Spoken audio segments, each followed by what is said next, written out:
Selamat datang di Kanal Nalar, mencari makna dalam peristiwa.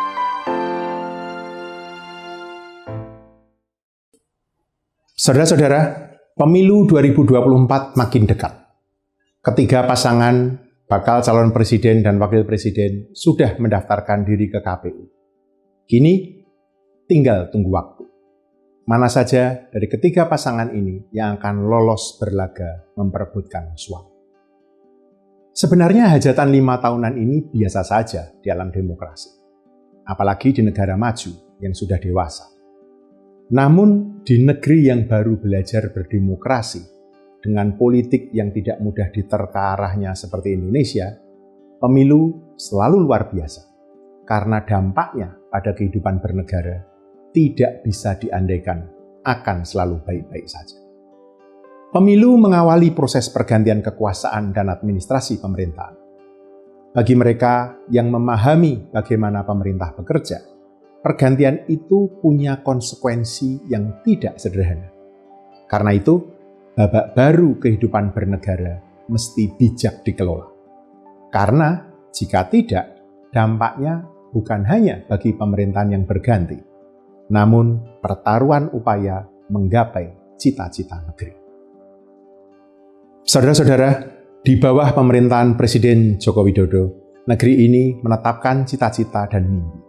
Menjadi pemimpin dunia dengan ekonomi terbesar keempat atau kelima saat berusia seabad nanti. Ini ditegaskan dalam rancangan Rencana Pembangunan Jangka Panjang Nasional atau RPJPN 2025-2045. Sejumlah indikator pun ditetapkan. Satu di antaranya adalah ekonomi yang ditargetkan tumbuh antara 6-7% per tahun dari saat ini hingga 2045 nanti.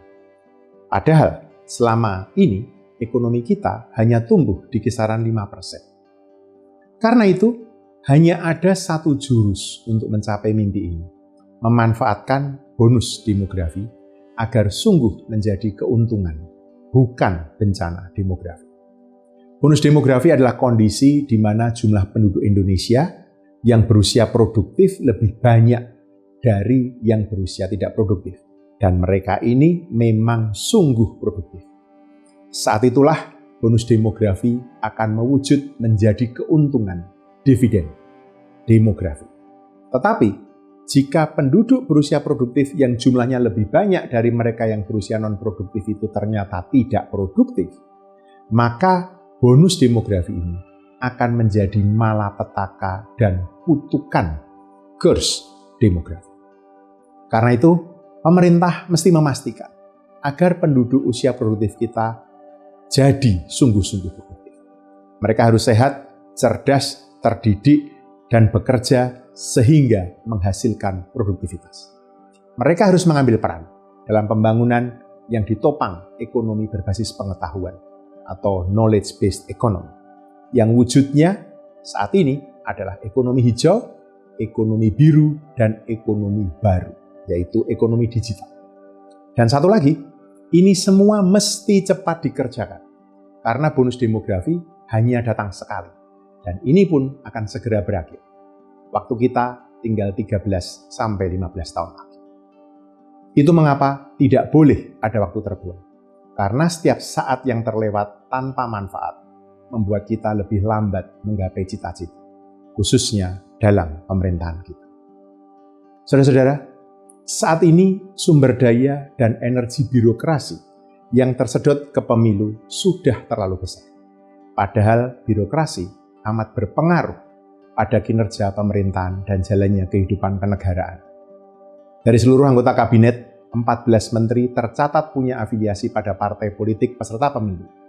4 terdaftar sebagai anggota tim sukses atau tim ses atau tim pemenangan. Dan 2 menjadi capres dan cawapres. Jumlah ini belum termasuk menteri atau kepala badan atau kepala lembaga yang menjadi pendukung aktif paslon meski tidak resmi terdaftar sebagai anggota tim ses. Hal ini perlu jadi perhatian kita, karena situasi ini sebenarnya mengkompromikan dan membahayakan kinerja pemerintahan. Ada beberapa hal yang mesti kita cermati. Pertama, Meski menurut aturan, para menteri ini cukup cuti saat berkampanye.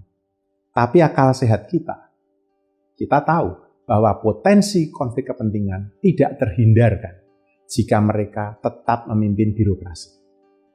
Tanpa mesti berprasangka buruk, sulit membayangkan fasilitas negara tidak dimanfaatkan, baik sengaja maupun tidak, saat para pejabat negara ini bertindak sebagai kader partai atau tim ses paslon.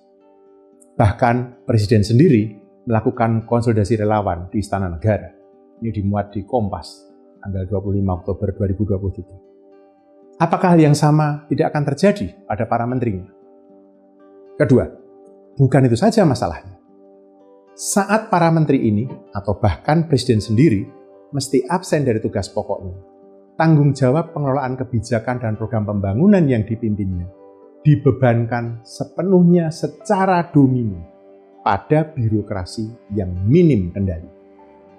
Mereka yang paham birokrasi tahu bahwa support system utama sekaligus tangan kanan menteri atau kepala lembaga ini adalah para pejabat eselon 1, sekjen, sestama, deputi, dirjen, staf ahli, staf khusus yang kinerjanya mengandalkan eselon 2. Bukan rahasia bahwa saat menteri, apalagi presiden sendiri, berpolitik, para pejabat ini akan ikut terlibat, mau atau tidak, suka atau tidak.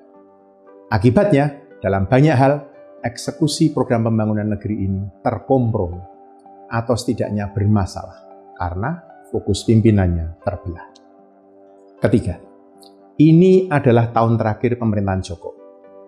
Meski semua capres saat ini mengaku atau mengaku-aku sebagai penerus Jokowi, tetaplah proses exit dan transisi harus dijalankan dengan rapi. Harus dilakukan stock of none, yakni pencatatan seluruh kinerja pemerintahan saat ini.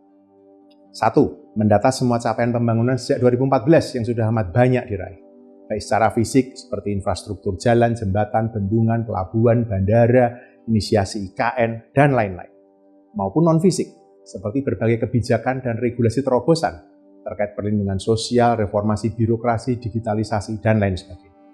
2. Karena tidak ada gading yang tak retak, secara jujur dan terbuka, mesti dicatat hal-hal dalam pembangunan yang selama ini masih butuh perhatian dan harus diperbaiki oleh pemerintahan berikutnya ke depan. 3. Meski Bappenas saat ini sedang menyiapkan rancangan Rencana Pembangunan Jangka Menengah Nasional atau RPJMN 2025-2029, birokrasi tiap kementerian atau lembaga tetap perlu secara khusus menyiapkan rencana strategis ke depan dari perspektif mereka sendiri. Karena pemerintahan baru akan mengusung prioritas baru dengan agenda baru, maka rancangan RPJMN pun akan disesuaikan sejalan dengan visi politik paslon pemenang pemilu. Ketiga hal tersebut membutuhkan pemerintahan yang berdaya dan berkinerja, yang saat ini berada dalam risiko karena para menterinya sedang dan saling berlaga memperebutkan suara. Jika kita jujur memotret posisi politik para menteri tersebut, bukan tidak mungkin, justru malah ada potensi konflik di antara mereka sendiri karena perbedaan pilihan dan arah dukungan. Meski ini wajar dalam sebuah kontestasi kuasa, namun ketika korbannya adalah kepentingan penyelenggaraan negara, perkara ini mesti dikelola. Karena jika tidak, akan timbul persoalan yang jauh lebih besar ke depan. Ini situasi yang pelik, karena Presiden sendiri terlibat konflik kepentingan, mengingat anaknya berlaga sebagai salah satu bacawa pres. Tapi hemat saya, justru dalam keterbatasan ini, Presiden harus berani mengambil langkah untuk mengelola penyelenggaraan negara. Dengan nalar, bukan sekedar rasa baik buruk atau salah benar. Saudara-saudara, saat banyak pihak mempertanyakan berbagai langkah politik Presiden akhir-akhir ini, dengan rendah hati saya ajukan beberapa masukan agar nalar pemerintahan dipertahankan dan publik memberikan dukungan. Karena amat sayang jika seluruh kerja keras Presiden Jokowi selama 9 tahun ini dinihilkan dan malah harus diakhiri dengan pertanyaan atau gugatan karena dianggap gagal mengelola penyelenggaraan negara saat pergantian kuasa. Pertama, meski tidak diharuskan oleh aturan, menteri-menteri atau kepala-kepala lembaga yang terlibat dalam pemilu 2024, baik anggota parpol, calon legislatif, apalagi calon presiden dan wakil presiden, sebaiknya mengundurkan diri atau setidak-tidaknya menonaktifkan diri. Jika perlu, presiden sendiri yang menonaktifkan mereka. Ini langkah aktif dan mendasar untuk menghindarkan diri dari konflik kepentingan dan penggunaan fasilitas negara, mulai mobil hingga rumah dinas untuk urusan non-kenegaraan. Kedua, presiden menunjuk pengganti sementara ad interim dari para menteri atau kepala lembaga tersebut yang memenuhi 3 syarat. 1. Profesional. 2. Tidak punya konflik kepentingan bisnis ataupun politik. Dan 3. Tidak terlibat aktif dalam tim sukses pemilu 2024. Mereka bisa dipilih dari birokrasi atau dari non-birokrasi. Mesti disadari dan diakui, netralitas itu ilusi. Tapi independensi bisa dan harus menjadi kondisi. 3. Para menteri dan kepala ad interim ini diberi presiden tugas kunci seperti dirujuk di atas tadi. Mencatat cermat baik capaian maupun kekurangan program pembangunan, menuntaskan rencana kerja yang tersisa, dan menyiapkan rencana strategis ke depan, termasuk transisi pemerintahan dari perspektif kementerian dan lembaga yang dipimpin. Ini penting, karena masa depan pemerintahan itu dirancang dan direncanakan, bukan diperkirakan, apalagi diramalkan. Saudara-saudara, di tengah persoalan etika dan kepantasan publik yang mendera pemerintah, termasuk pribadi presiden sendiri, menjalankan langkah-langkah tersebut mungkin tidak mudah, karena punya dimensi ganda, teknokratik sekaligus politik. Secara teknokratik, langkah-langkah ini sebenarnya akan memperbaiki kinerja pemerintah yang saat ini tercoreng dengan berbagai kasus yang berakar dari konflik kepentingan para penyelenggara negara. Secara politik, ini menyatakan niat dan menunjukkan nalar yang jernih dalam menjalankan pemerintahan dalam situasi pergantian kekuasaan yang sering amat dinamis dan tidak menentu.